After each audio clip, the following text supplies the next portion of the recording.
Taiwan is often described by the Chinese Communist regime as needing reunification, but the island nation has never been under its control. So how does the democratic island play into U.S. credibility, Asian security, and America's future in the Pacific? Former Senior Director for China, Taiwan, and Mongolia of the U.S. Department of War, Tony Hu, joins us to share his insight. Talk to us about, from an American audience perspective, why is Taiwan important? Communist China likes to say reunification, but Communist China never ruled Taiwan, so there is no reunification. Why is Taiwan important for U.S. interests? Well, number one, a shared core value. Taiwan is a vibrant democracy, and Taiwan is a vibrant democracy because of U.S. influence after World War II. And so it's a little Americana, and we certainly don't want to see a communist country take over this place. In fact, Taiwan has its own military, its own currency, and it's an independent country in all aspects. So it would be very bad. Additionally, for U.S. interest, U.S. presence in the Asia-Pacific region actually rests in our ability to help defend Taiwan, because our credibility rests on it. If the United States could not stop China at Taiwan, why would Japan, Korea, or Philippines, our treaty allies, believe we can stop China from imposing its will on those countries? In addition, our good friends Japan and Korea, they have no energy. They have no oil. Every car on Japanese road, every plane, every train requires oil that's shipped right past Taiwan, either by Taiwan Strait or on the east side of Taiwan. So if China can take Taiwan, they can literally choke Japan and Korea. So United States at that point, if we lose Taiwan, we might have to retreat out of Asia, which is what China wants. And Asia is an important economic partner for the United States. We can't allow that to happen.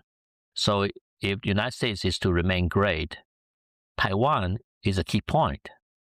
So I think that's why Americans should understand why Taiwan is so important to the United States of America. How should the U.S. be perceiving Communist China? It's a little different from, say, the Cold War, as some are saying the Soviet Union at the time. Maybe neither side really wanted to push that button. Maybe China's younger power. It's a bit of a different calculus under Xi Jinping. Also, China is the world's second largest economy, a different factor, again, from the Soviet Union. Given all of that, what are the calculations from the U.S. side when it comes to Communist China? Well, I think U.S. is already considering the threat from China, mainly from Xi Jinping. His predecessor was promoting peaceful rise, while Xi Jinping is promoting using military strength, hard power. And that is a danger, a serious danger, because if you look at the growth of Chinese military, it is faster than anywhere in history other than Hitler, but pre-World War II Germany. The expansion of German military, Chinese expansion now is faster. Then you look at the threat. There is no threat. Nobody's going to attack China. Okay?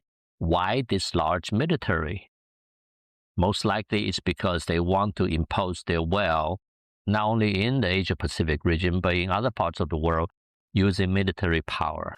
So this is a real threat, and I think in the latest national security strategy of the United States, it shows that we are hoping to build a strong alliance in Asia-Pacific, so everybody contributes to the deterrence of China, try to deter them from doing any aggressive action. However, I think we're also preparing our friends and allies just in case China does the unthinkable and be able to defeat such aggression.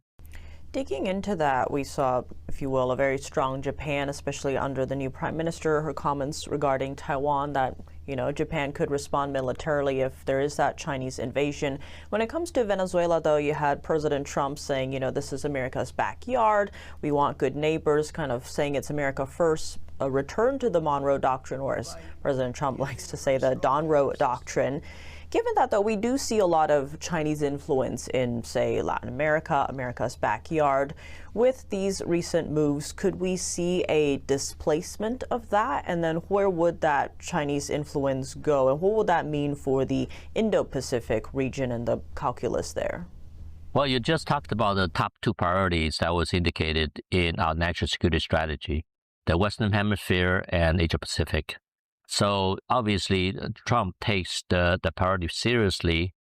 In his mind, the Western Hemisphere, the number one threat is illegal immigration, and number two is drug, and he's taking action on it.